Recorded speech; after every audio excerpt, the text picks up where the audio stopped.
Yo guys, what is going on? It is Invin here, and today what I'm bringing to you guys is the patch notes 5 for the March PTR. In other words, what we are expecting to be the last iteration before we get the full release of the March patch. Obviously with today's date being the 23rd, we're pushing it rather close, and then of course true New World fashion, if we follow suit getting an update every week, meaning that the actual updates release would be 7 days from now, we will get this on the 30th of March, but nevertheless, we're still in that March category. We've got no official date yet, that's just an assumption.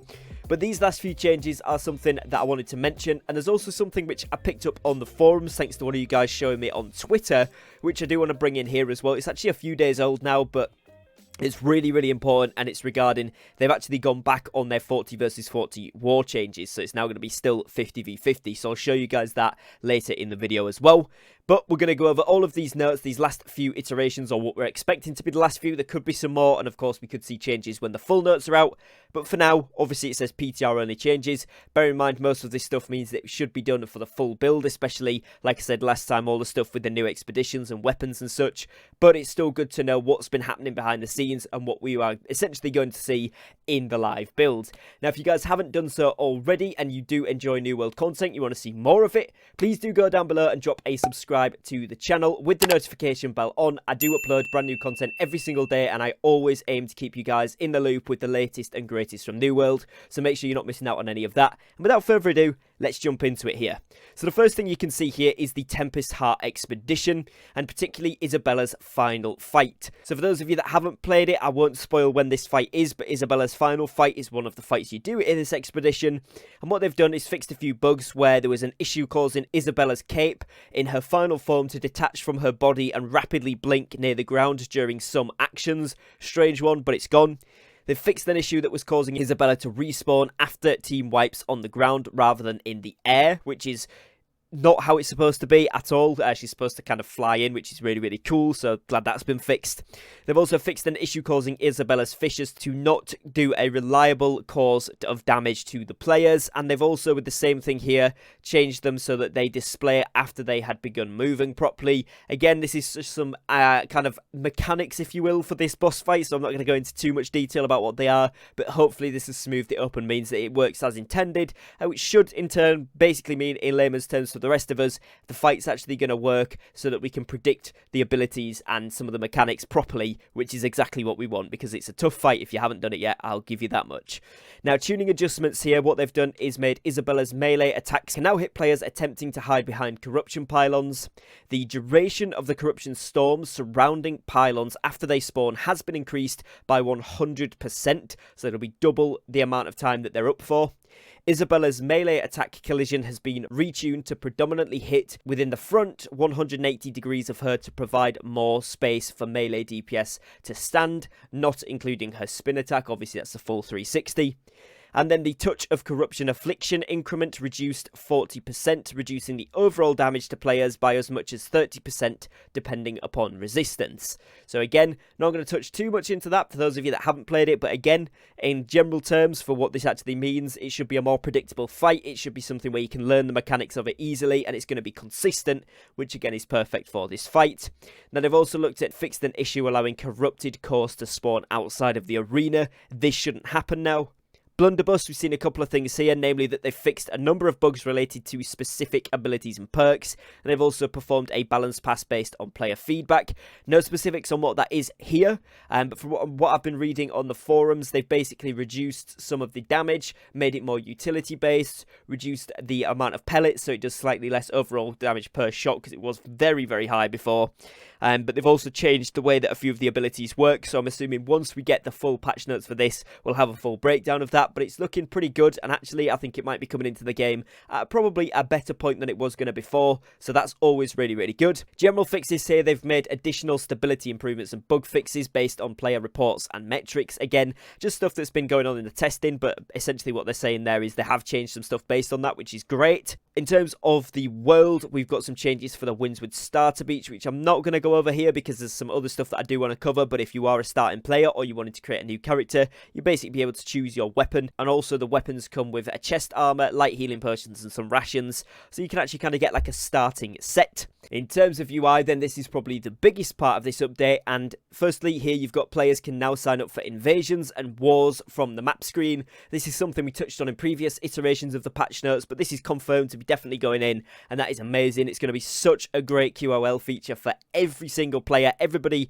you know, pretty much gets involved in wars and invasions, or at least signs up for them, even if they don't get picked. So being able to do this from the map is going to be much, much better. They've also fixed an issue that allowed blocked players to communicate with the player that they're blocked through the text or voice chat. So now, once you block somebody, you won't see them again. This is particularly useful for those pesky gold sellers that pop up every now and then. Pretty much they are gone within a couple of hours after reporting them, but just for the time being, you're not going to see them spam the chat and the occasional message flood through. It's actually going to be gone. Now, they've also updated the select skin menu to sort by the player's own skins first. This at first seems like something just very minor, but this is actually going to be really helpful, especially for me, because once you've got like a few Twitch drops, maybe you've bought a couple of skins, maybe you've got parts of outfits from whatever you've got them there for, you know, you can mix and match stuff easier, you can work out what you've actually got, and it also gives you an inclination of what you've got left to buy or what you could buy on the shop currently, should you want to do so as well, which I think is going to be a lot nicer in terms of QoL again. So a lot of focus on that quality of life, which is great. Also, then, they've fixed multiple issues in the UI associated with overlapping text for multiple languages. They've fixed an issue in the HUD, causing the player's health bar to sometimes remain invisible until it is forced to appear, in other words, when you took damage. So now that should be there more or less all the time, which is kind of what we want. We can actually see what's going on. They've also fixed an issue in the HUD, causing the player to sometimes see an incorrect amount of experience earned. Again, if you're at level 60, you probably won't notice this as much, except from maybe the weapon XP, but obviously now that should be fixed, and again, that's going to be a lot more of a smoother game experience all round. They've also fixed an issue allowing dead players could sign up for a war that was not declared in a territory that is in conflict. So essentially, if you died at some point during the game, you hadn't respawned yet, you could sign up for that war, even though there wasn't a declaration already made yet. It was in that kind of in conflict stage. Don't know how that was working, but that's gone, so that won't be in the live servers, thankfully. They've also fixed an issue here where paying taxes while dead could prevent the player from using UI elements. Also, they fixed an issue here where the social menu causing friends' online statuses to not update until after scrolling. This was one thing I've seen in the live server many a time. You have to kind of scroll down to see which friends are online, and it pings them to the top. Now, we should actually just be able to see people kind of right where they are. If they're online, they'll be at the top, which is great.